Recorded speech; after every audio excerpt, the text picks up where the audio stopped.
So we've come to the end of the course now, and what I wanted to do was just quickly show you a side-by-side comparison of where we started and where you should have ended up.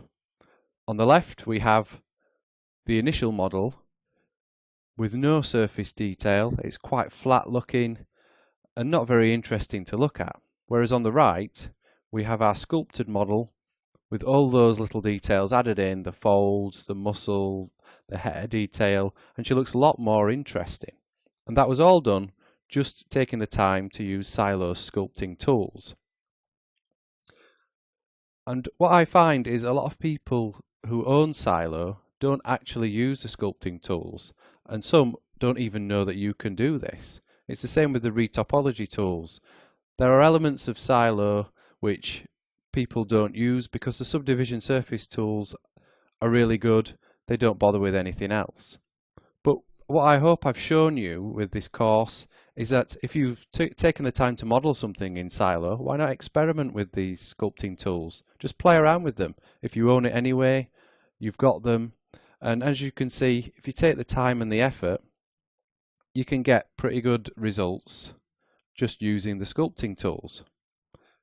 Now obviously, we can take these models a step further.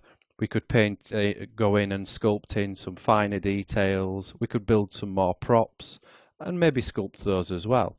So from here, what I'm hoping is From here, I hope you can take what you've learned and run with it basically.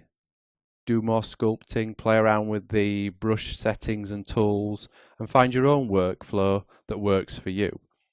What I've illustrated in this course is what works with me with Silo, blocking in those bold strokes, then carving in the recesses, softening them, and then just keep repeating that until you get the detail you need.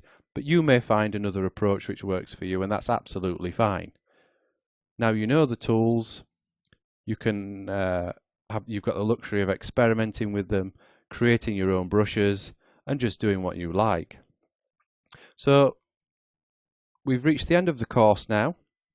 I'm going to hand over the Hula Girl to you to continue to work on, and I'm going to continue to work on her as well. As you'll probably see in the final render, I'm going to add a few more bits to her just to make her a little bit, give her a bit more of a scene, and also add in her hula. But if you have any questions, don't be scared to contact me.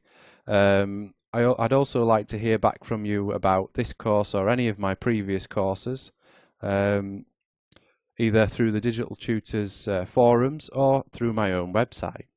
But for now, I'm going to leave you to continue sculpting. So have fun, and I will see you on the next course.